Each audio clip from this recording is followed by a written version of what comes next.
Welcome back to Tattoos and Jesus. Your voice is sounding pretty sexy this morning.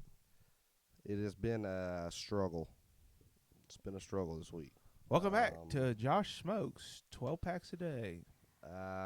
Sarah tells me allergies hit me every year, but I feel like they don't, but she says they do. So I'm going to just go ahead and tell you that if Sarah says it's happened, I will bet my whole paycheck that it happens every year and you forget. I'll make sure to tell her that and then tell her take that paycheck and just admit that you're wrong. But so I am a little allergy driven. To be fair, I don't recall you being like this. I don't recall you being like this every year. But Yeah. I infinitely believe your wife over you when it comes to things in memory. Yeah. She just reminded me of something earlier that I forgot about. So that's probably fair. However, allergies hit you every year. They also surprise you every year. Yeah. And you spent the whole weekend outside last weekend. That's and then what, even after you were got me. sick, That's what you got me. spent all of Monday outside playing tennis. Yeah. Well, yeah, at night. Yeah. And that's what I knew, because I was like, could this be a cold?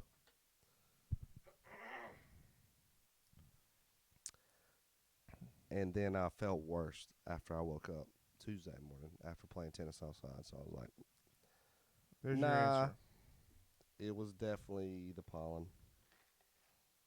But here we are, ready to rock and roll. Have you been taking allergy medicine? Yeah, I've been taking it. So I guess because it's over the counter, it's not something you're just going to talk about for 10 years and not do? What?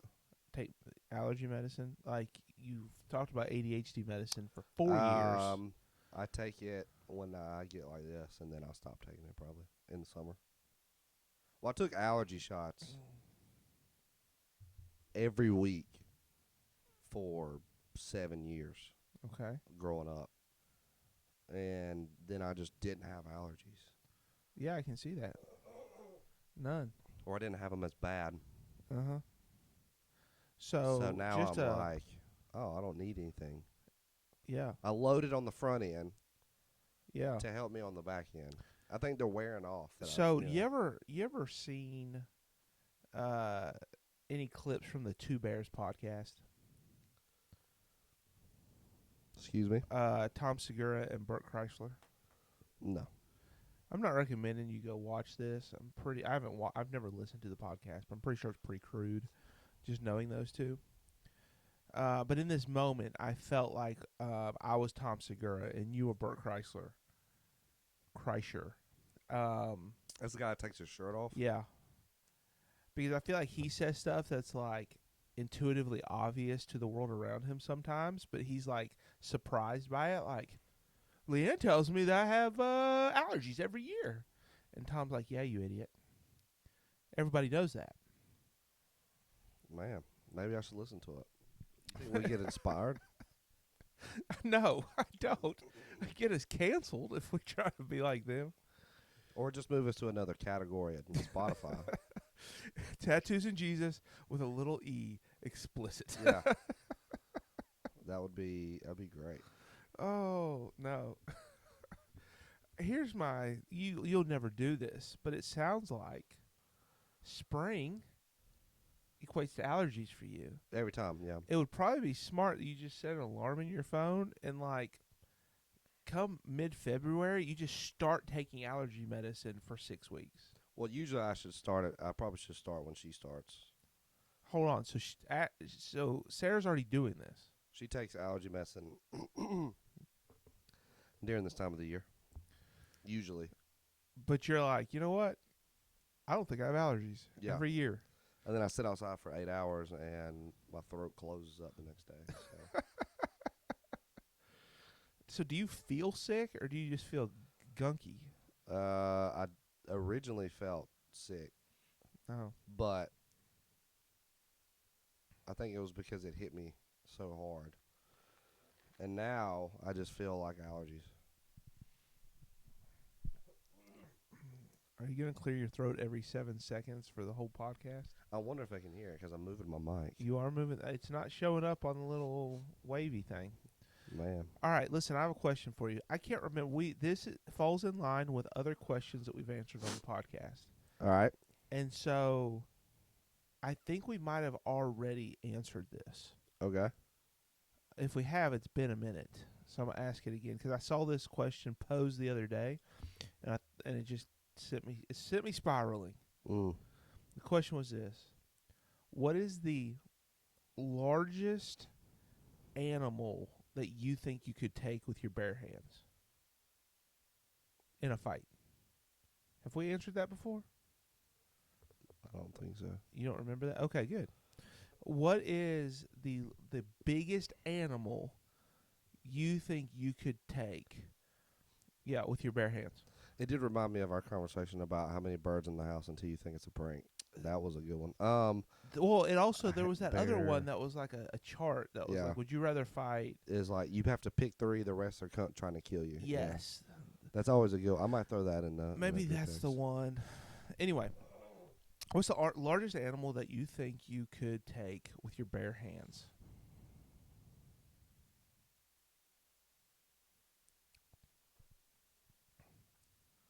I'm having to think of large animals.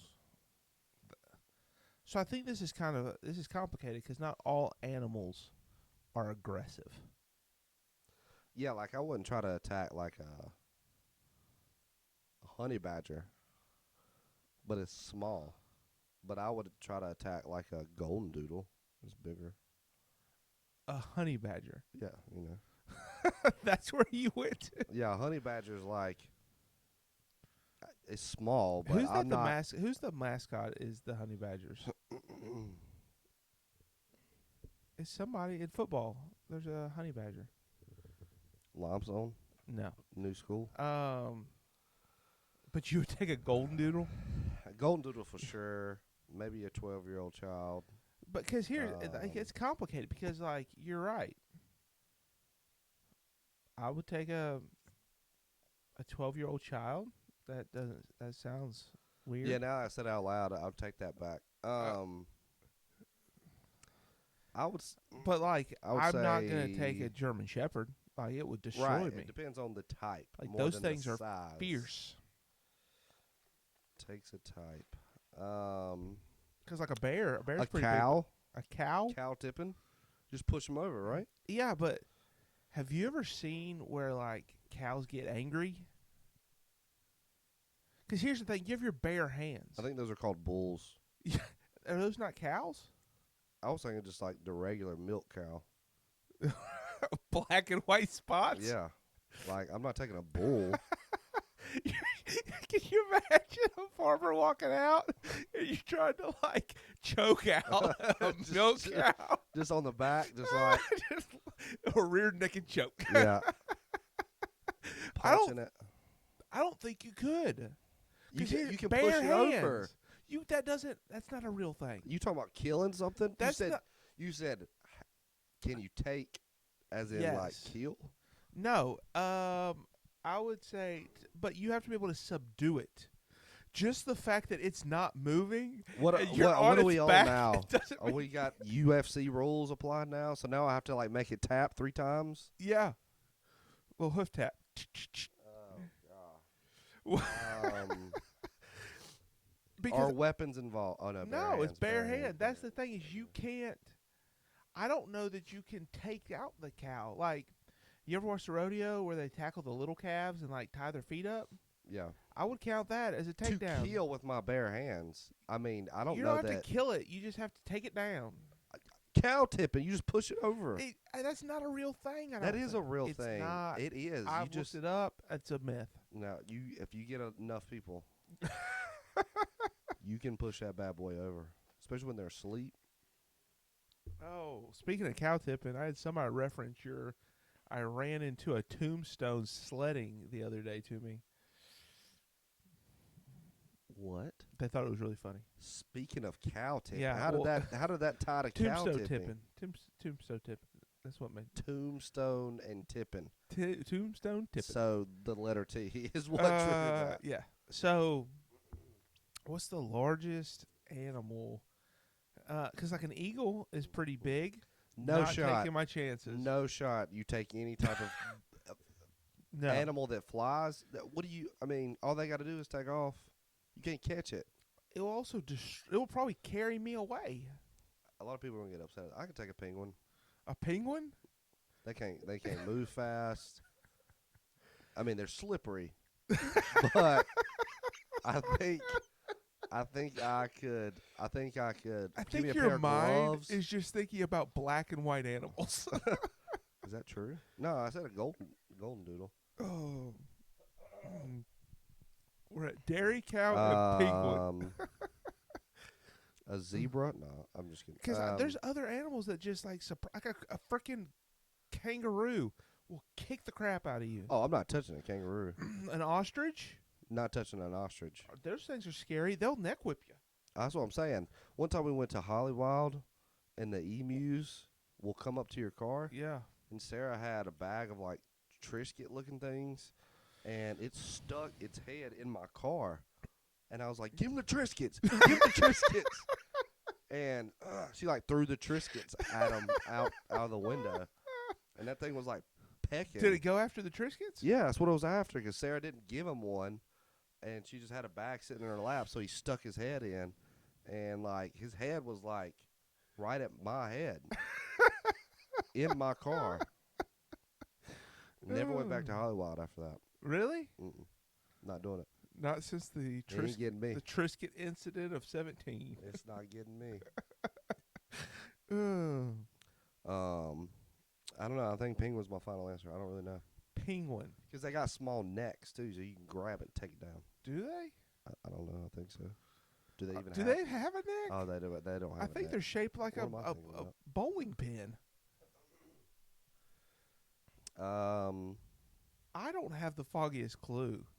What's your answer? You I didn't don't- give an answer. I don't have a clue because I think of even if I think of a deer, they can kick like nobody's business. Like You're worried about kicking? Well, because here's the It thing. can This run like 40 No. miles an hour. Yeah. But this is a mutual fight in my head. You're in a cage? Is that what we're... It's me There's versus so many it stipulations knows to this. it knows we're in a fight. What can I take out? I can't take because it'll just rear up, just kick me. Mm. Game over. Kangaroo, it'll pop up on its tail. I've went hunting once in my life. Yeah. But I'm going to go ahead and let you know. If I hear anything make that sound in the woods, I'm getting off the stand. I'm going home. I'm not fighting a velociraptor. I don't know, man. Like, the biggest animal that I could take, I guess I have to just acknowledge that I'm going to have to take some wounds here. I'm gonna. You're trying to go out. This is a fight. You're trying to go out just free of scratches and bruises right now. But I just probably a dog of some type. It's probably the biggest animal. The wiener dog. Maybe a wiener dog. I'm gonna tell you right now, I ain't taking the snake. No, you ever seen people wrestle anacondas? No. Oh my goodness. Or crocodiles. Yeah, no shot. No. No shot that's happening. Speaking of crocodiles. Crocodile would be a good one, though. I take that back. That's my answer. I'm not You willing. have lost your mind if you think crocodiles is your answer.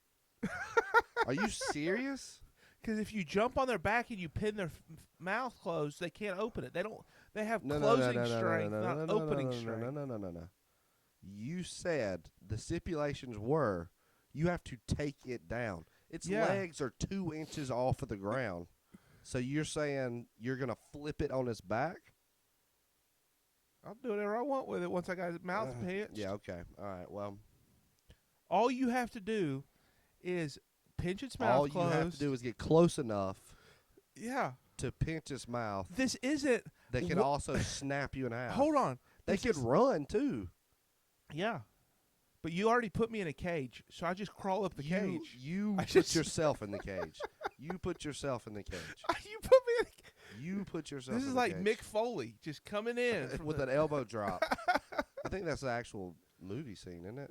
Doesn't somebody elbow drop somebody? No, that was a real. Oh, that was Happy Gilmore. He wrestles the alligator. Yeah, because here's the thing. Like, I'm not saying that I want to do this.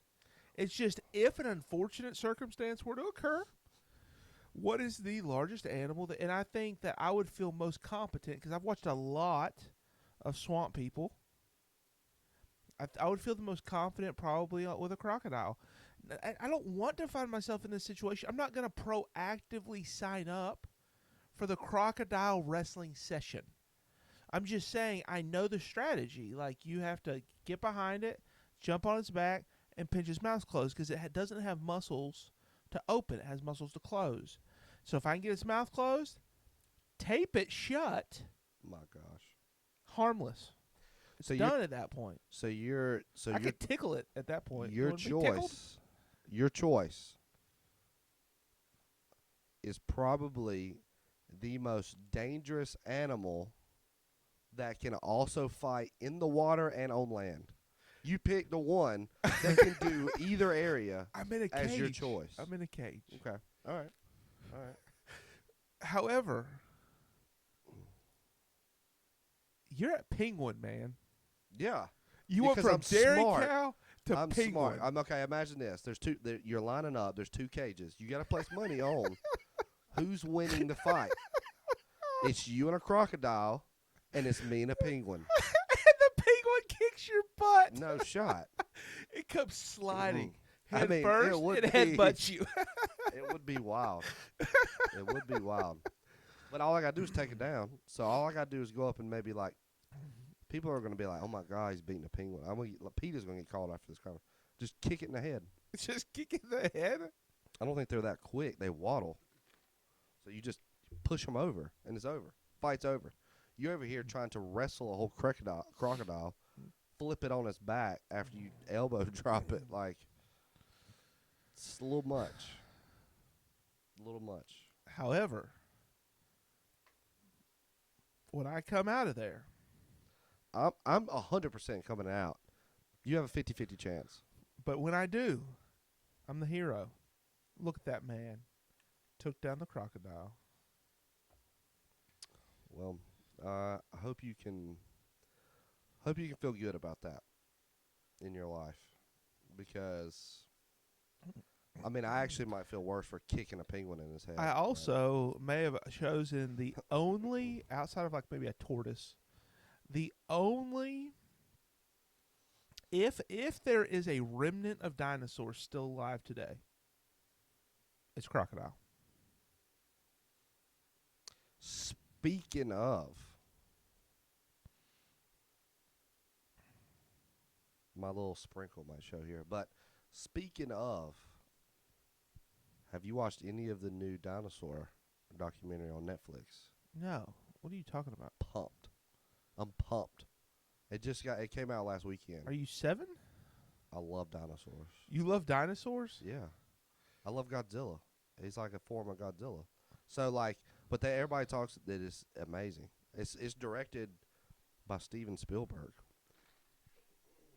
I'll be honest. I don't even know what you're talking about. What is it? I don't know if this is going to carry us into a different conversation. That's fine. Than we thought, but it's this new documentary called Dinosaurs. Okay. On Netflix. Okay. Let me pull it up. But it's like high quality.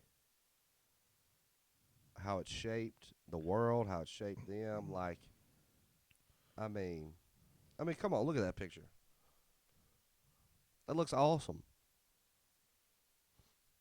It looks like the picture for Jaws. Very similar. But it looks great. So I'm excited about it. There's also, it made me think about, there's a new movie coming out. I think it's called Disclosure Day. Is that right? Disclosure? I mean, that is a word. I don't know if it's the word you're looking for, but disclosure is a word. I think that's what it's called. But it's like, is fascinating. Like, I don't know, does end of time / like complete chaos in the world movies excite you or not really? I'll say this. I will not have not traditionally sought those out, but I got hooked on The Walking Dead, which is pretty apocalyptic and zombie filled. Yeah. And so I think I could enjoy it. Hold on. How do these two things connect? How does They Disclosure Day, They connect based off of the first two letters are DI? um I think Disclosure Day is about the end of times, potentially with aliens, maybe. So in my mind, dinosaurs and aliens relate to each other. Do they? Yeah. Huh. Just think about it. They're both extraterrestrial-ish thoughts in our mind. We've never really seen an alien. We've never seen a dinosaur. We have evidence of dinosaurs. I mean, I'm wrestling a crocodile, but whatever. We don't really have evidence of aliens. And personally, I don't believe in aliens. But we have evidence of like, yeah, dinosaurs. Maybe it's an all factor. I don't know. What? Do you think dinosaurs are real? Yeah. I mean, we have evidence of it. Do we? Yeah, the bones. You think those are real? Yeah, 100%. Do you think the way they put them together is accurate? Yeah. I mean, they fit pretty well. I mean, I don't know. I don't think they're just like making a structure up.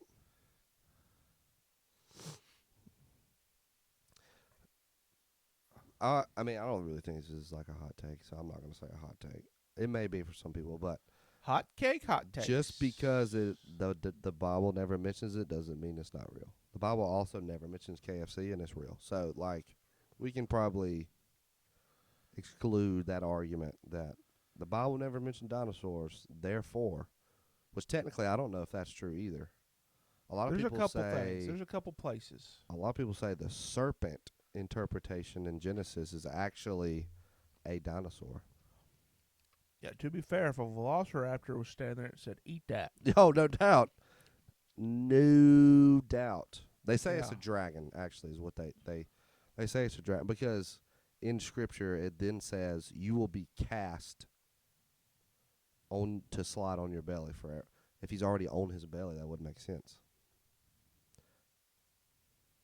So people say it had legs, and the interpretation was it was almost like a dragon-like creature that they called a serpent in Hebrew times. What? Here's the thing that interests me. What I know about dinosaurs, I get from 30-second social media clips, and so I'm going to stack my knowledge up there with the likes of Steven Spielberg. But here's an observation I thought was interesting. There are complete bone structures that they have found. That is, true. I mean, they had to put them together, so they had to try to, educated guess here is what we think's happening. Yeah. With what we know about bones, it's like you bring in like who's the best puzzle person. Yeah. It's like hold a 3D puzzle building tournament. It's like as a victory, you get to put together these bones. Right. But we still have no clue what the outside looked like. Like we do in our head because they've created color, flesh, skin. Yeah. They stay pretty consistent, right? If you see T-Rex, if I say T-Rex, you immediately think he's a pretty big dude. It's like the guy off Toy Story. It's a pretty big dude, short little arms. Yeah. Big old head and mouth. Probably greenish gray. Yeah. You agree? Right there. We don't know any of that. That's true. He could have been a scrawny little sucker. Yeah. Yeah. Like, we don't. Taking Ozempic. Yeah. This is gonna sound bad, but imagine, not bad. This is funny. Imagine being the T-Rex, and then you look at the picture that you've built, that the humans have built, and you're like, you just didn't find the other bones to my arms. like they say they're short arms, but maybe they just didn't find the other parts, and they were like, I guess he had short arms. Like, how did we know Or it he's had? like, what if really what was his arms they thought was a femur bone?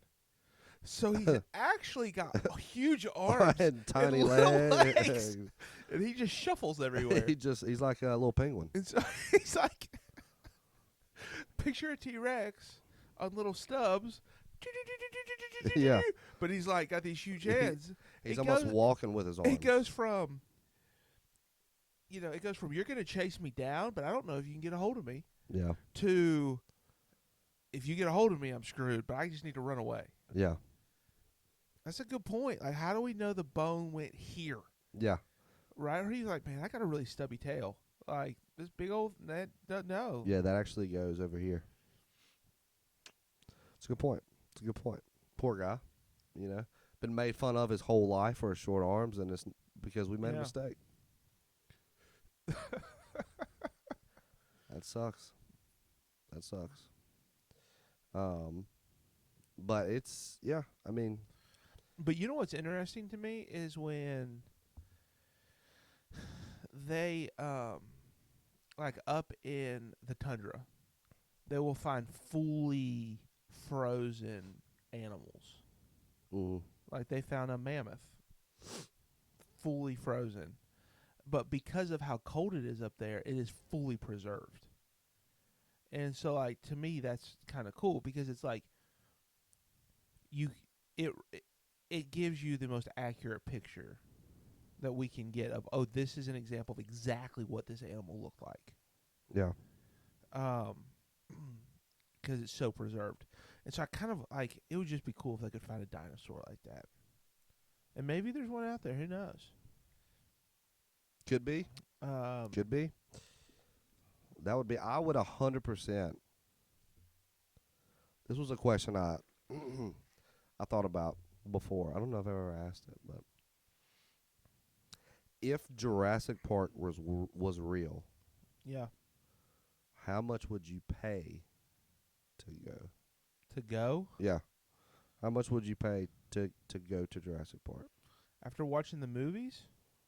None. No amount. I mean, that's probably fair. But if it was like a zoo? Yeah, same way Jurassic Park set up, minus they kill everybody. So I can just, like, go and see the Yeah, animals? and you take the little Do a car. drive, like a safari. Yeah. And It's like a dinosaur safari. Yeah. Have you ever watched Jurassic Park? I've seen, well, I haven't seen the original. I've seen the Chris Pratt one. Are you serious right now? Yeah. You've never seen the original Jurassic Park? Hey, take that up with my parents. I wasn't allowed. That's probably top 10 movie all time. Yeah, I understand. We're not going down that path. I missed out on a lot. You need to watch. Do I? It came out the year I was born. And still to this day is a great movie because they used actual robotic dinosaurs for certain scenes, and it was like never before seen. Like everything was like start of CGI or whatever. Mm-hmm. The actors were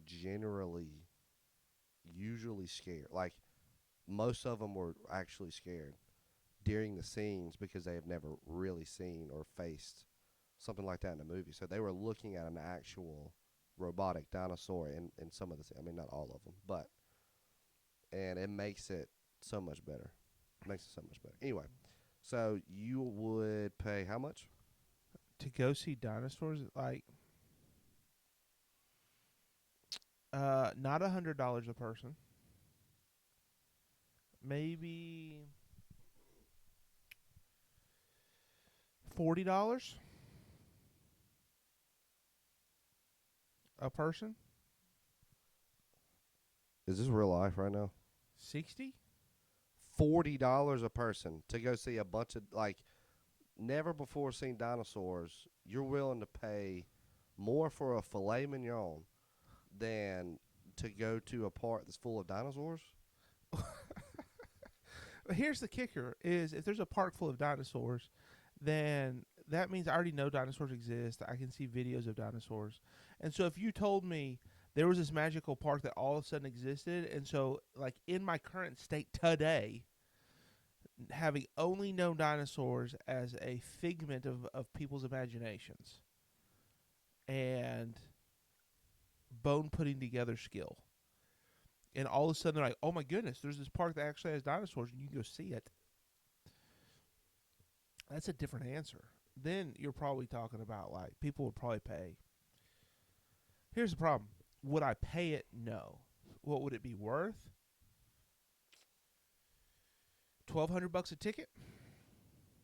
But if it was like a zoo and it's like these animals are just known and like you can watch National Geographic and they're like, and here's the T-Rex coming down. Just currently, like if they built Jurassic Park and it just all of a sudden existed. Today. And they like found these animals frozen. They took their DNA and remade them. Right. I'd pay $1,000. $1,000. I'd pay $1,000. I mean, I think people would do that for a while. Yeah. I'd pay $1,000.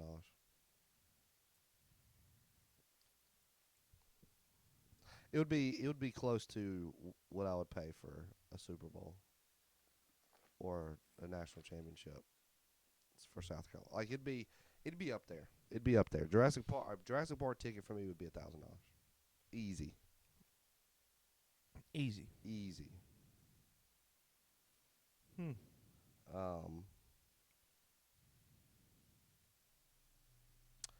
But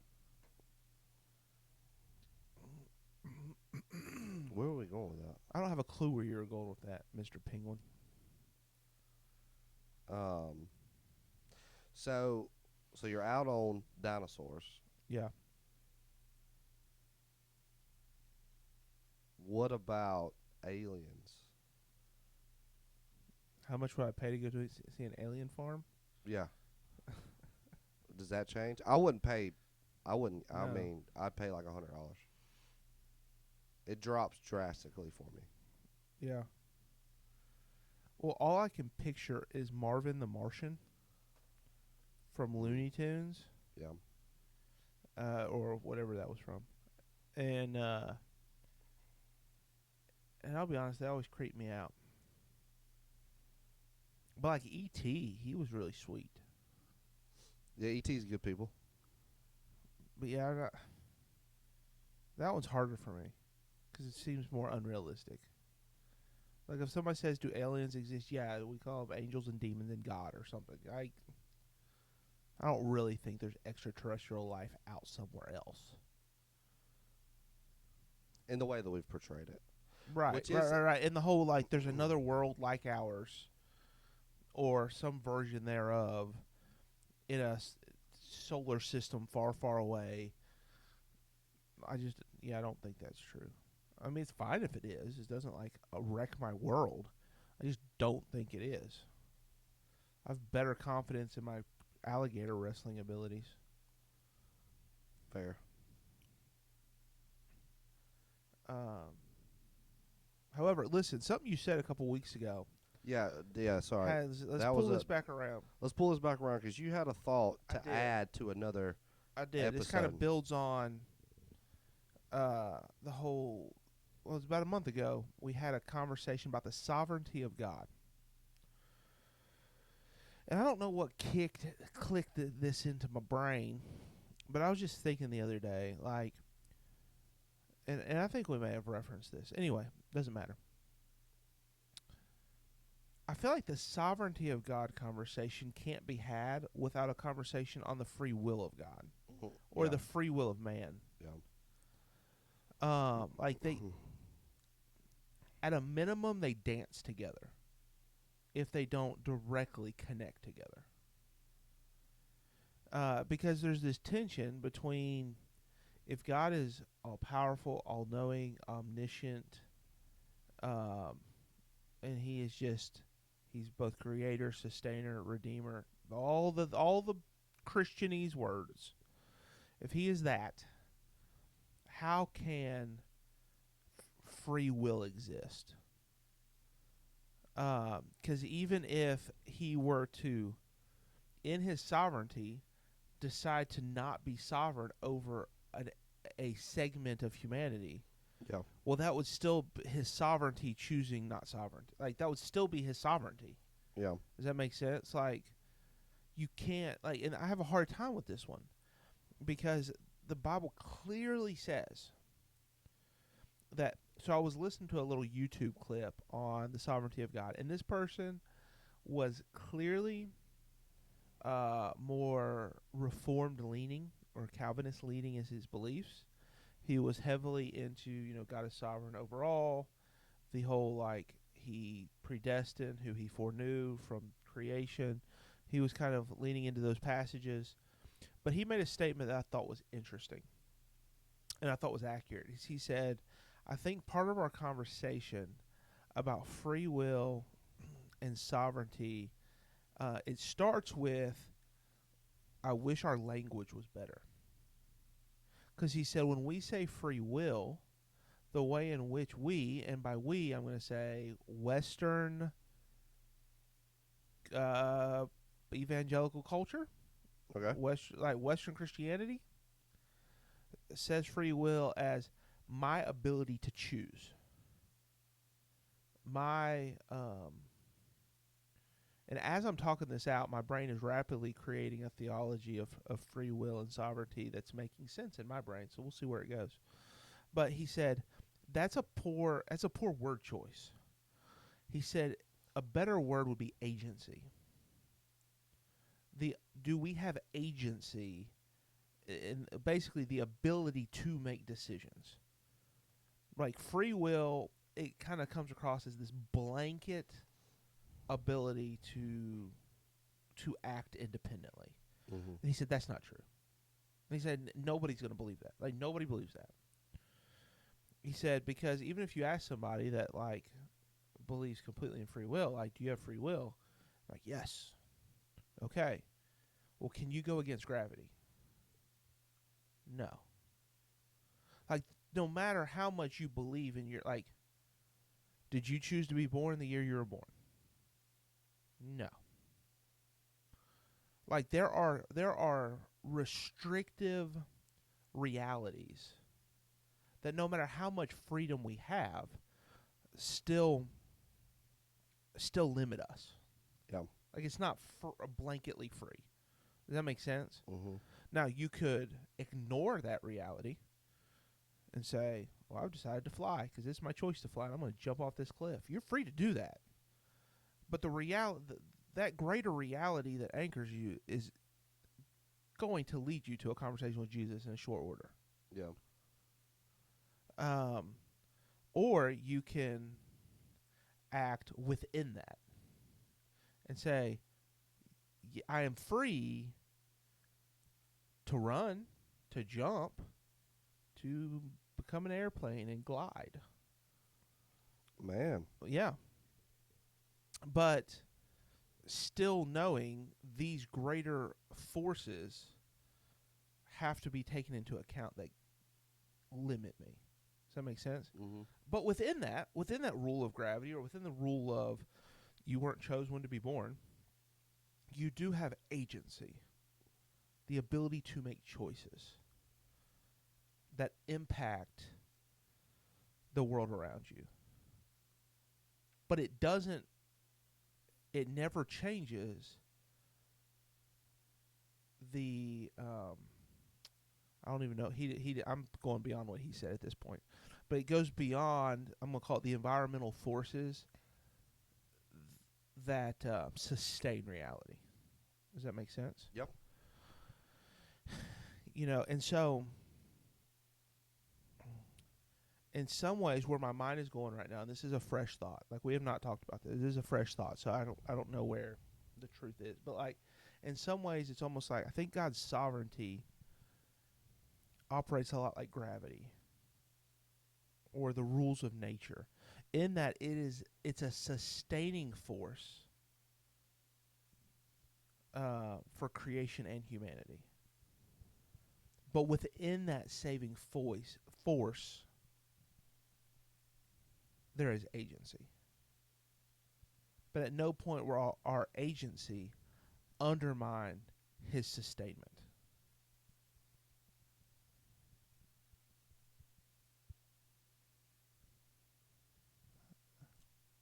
Was that me? Just, Okay. that's the end of my thought. Okay. I don't know I that didn't that's know. the end of you the looked, thought. I mean, you were in there. I just ran out of words. Okay. You were in there. I didn't know if your hands okay, were so up. I didn't know if we were following up. To go full circle, I where do have a where question. But where my thoughts started to give people is when we were talking last week is, if I believe that to be true,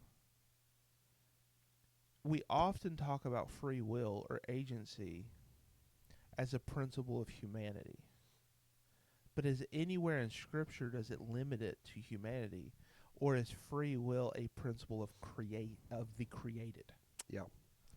And to give credit to some things you were saying, that because what you said, and correct me if I'm wrong, is you didn't say that you didn't believe God was sovereign. Mm-hmm. You said, I don't believe God's sovereignty looks the way that a lot of us think it looks. Yeah. So that's what I was going to say. Is it's not necessarily is God sovereign is the right question. I like the change of definitions. I think it's more of does God intervene in his sovereignty more than is God sovereign. God is sovereign because he created, but at the same time, that doesn't mean he intervenes. To me, those are two different things. And part of me thinks, and this is where what I said on the podcast, I'm at the point where I don't know. I don't know. Like, it's okay to say I don't know if he intervenes. I would lean on the side of not as much as we think, at least at bare minimum, to maybe not at all. Well, I don't think you can say not at all. I don't Why? think you can say not at all. Why? This little thing called the Bible. So let me ask you this question. Who sent Jesus? Yeah. Is that an intervention? So, okay. Who raised the prophets? You are 100% on spot. God's intervention was to save the world. God's intervention to the world was to save the world. Why would there be a need to do more?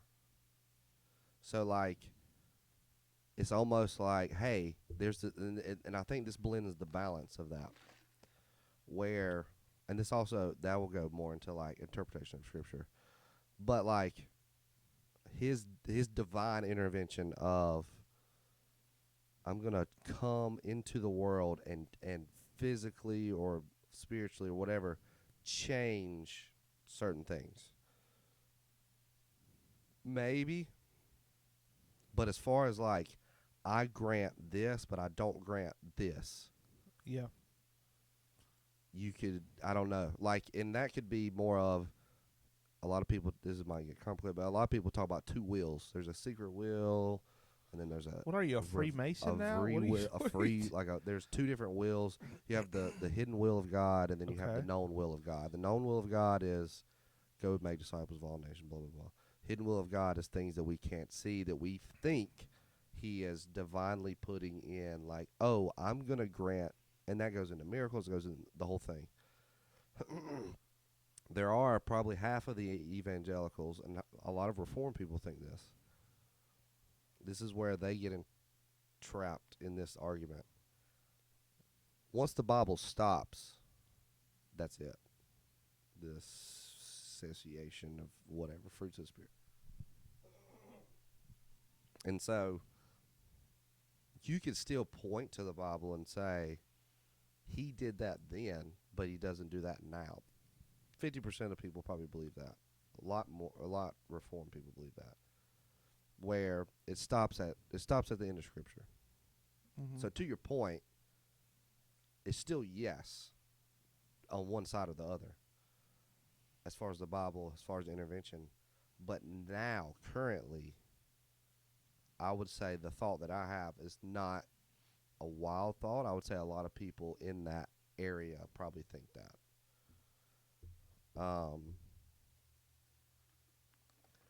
But they also think that it's everything is ordained. Like if you think God like is ordaining everything, it's just too problematic. In my opinion, it's just too problematic. But like I said on the podcast, if you also have my beliefs where I contradict myself, if you have the belief of you are, I think he can do whatever he wants. There's no problem. I just feel like it's still a problem even in believing this.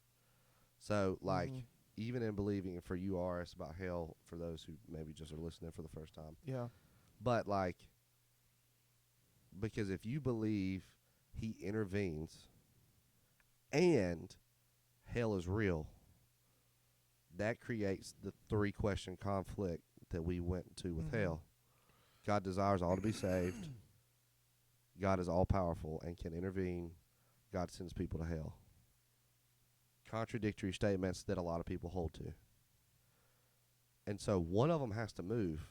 Just for me, two of them move, which is probably not great. And so you either have to believe, in my opinion, you either have to believe your view of hell changes or your view of sovereignty changes. Yeah.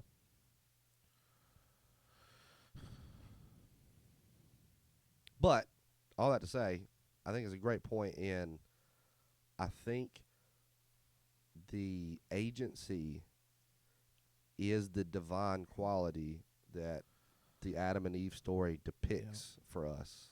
Well, and I think my struggle is, I joke on here every week, and we talk about the both and I firmly believe, like there is a tension to be found in most things in life. There's a tension to be found. It's somewhere in the middle, and I probably have that principle to a fault at times. Like, there's probably times that it's like, no, a, there's not a both and, right? Like, I can't just be like, yes, I'm faithful to my wife, and I would like to have an marital relationship. Where's the tension in between these? No, you can't. Like, in some ways, in Revelations, it says either be warm or be cold. But if you're lukewarm, I want to spit you out of my mouth. Mm-hmm. Right? The lukewarm is the both and. Right? And so I would say that there are times that my tendency to always try to find the middle ground is a fault. I would say most of the time I'll adhere to it. And so my struggle Yeah. is knowing when am I setting myself up for failure? Like, when is that principle hurting me and not helping me? And so it's like, because this is another one where I'm like, thinking about gravity or some of the what I call kind of sustaining forces that I believe God released in creation. So they are His sustaining forces, right? He is sustaining creation. But within that sustaining force, which is not only just the environmental truths, but it's also the sustaining force of creation, redemption, salvation, reconciliation. Like, it's also the spiritually redemptive forces that are at play. Um, in my head, I'm like, okay, that works because there's these forces at play, but then within that, I have agency to live and be and exist. Um, but I don't know if that's the correct tension or not. Yeah. But to me, it makes more sense when I'm like, you know what? When I actually allow free will or agency to be true, right? When I see that we do have agency to act and be and move, but that doesn't just apply to us as humans. That actually is a creation Mm-hmm. reality. Then to me, it's like you're right. Like animals and geography and environment, there are these like cause and reactions and things that are just unfolding Yeah. organically, or like, again, not undermining or rejecting the sustaining forces, but under those there is movement that happens, there is agency that happens in all of creation, not just in humans, that all interacts with each other. In which case, you're right. Like, I'm like, I don't see God. Can he intervene specifically in those moments? Sure. And are there times that he does? Yes. At least we believe that's what happened. Like, for example, in the Old Testament, they prayed for it to not rain, and it didn't rain for 3 months or so, however long that was. No. And it's like in that way, it's almost like, yes, he did reach into the created. He reached into the free will, and he paused the sustaining force for a period. And so I'm not going to say it never happens, but I think the way that we want it to happen, that I think you're pushing against accurately, is the genie in the bottle effect of God is just reaching in like we're a big chess game, and he's moving the pieces because of how I want things to work out, or he's more involved in these little chess pieces. Which the reality is, for some people, I think it gives them comfort. The whole like everything happens for a reason. Which I don't think is a horrible principle. Like, I don't think that's to just trust that, like, hey, listen, God's at work, redemption's coming. Like those truths still exist. But it also doesn't mean that the decision you made was inevitable.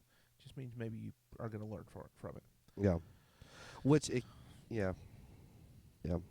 It's one of those things where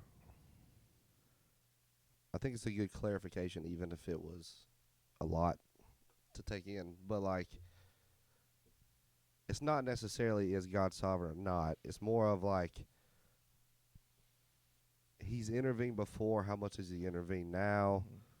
And we all kind of go to this aspect of if you pray, if you seek, if you do this, if you do that, like, why does this happen? Why does this happen? Why does this happen? Like, it's I don't know. Like, so, it's I'm gonna land on. We're gonna land on this, and we're gonna have to wrap up. But I just had this thought. I like the idea of sustaining forces. Like, there are these sustaining forces that God has present, and what is the sustaining force that He's put in place for humans? It's called the Holy Spirit. And I think a lot of times prayer and God's will is allowing that sustaining force to be the shaping force in our life. But I can actually reject that. I can push away from that. I can go, just like I can ignore gravity, I can try to push against it, but like, my life is better if I respect it. My life is better if I use gravity to my advantage. If I allow that to, I can swim up current. I'm not saying I can't, but if I use the current to my advantage, I'm better for it. And I think that there's like, it's not so much about God impact these things as much as letting the sustaining current of the Spirit shape me, which goes in line with who I need to be. And so it makes me a better person. And in return, in my agency, I'm going to make different decisions. Because I'm letting that sustaining force shape me to be more Christ-like. And in my Christ-likeness, hopefully, my interactions with other people, the decisions I make in my business, the sacrifices I make with my giving are a reflection of how I'm allowing that sustaining force to shape me. So I don't disagree, but I think the difference is this would be a good clarification that we can end on. I think the difference is my interpretation of that currently could change. Throw this out there. Is it's influence, not intervention. Yes. It's influence, but it's not direct intervention in how you see that changing and changing you in your agency. Like, it's more of an influence of God, not a direct intervention of God. But some people will be like, well, there is a difference in him coming in and intervening and him like, you can walk outside and be inspired and influenced by creation, by nature, by relationship. That doesn't mean that God is, the intervention has already happened. He's already created. That is the intervention. He's already saved. That is the intervention. Now the influence is there. Do you want to be on the influence is there? Do you want to be on board or not on board? Yeah, and the influences of those two interventions, one was creating the world, one was saving the world, have went throughout time of like, okay, And, people will point to certain scriptures, and I get that. I just don't know that I am on board with, did he intervene? Is this the interpretation of what they thought God was doing? Is this the interpretation? Like, did it end? Did it not end? Whatever. But, like, I think that, for me, is where I currently land, and I have to work out the rest, and I may change after studying it. No, that makes sense. I wish I had a better metaphor for intervention versus influence to kind of communicate the difference, because I feel like there's probably one out there. I just don't know what it is off the top of my head. Well, it'd be like, it's the same thing as like, you're influenced by your upbringing. Yeah. But you're not necessarily, your parents aren't making but they're not holding me hostage to make those decisions. Yeah. That's a good example. All right, we got to wrap up. We're out of time. I've got lives to save. Lives to save. So, all right, guys. Until next time, y'all behave yourselves. Holla.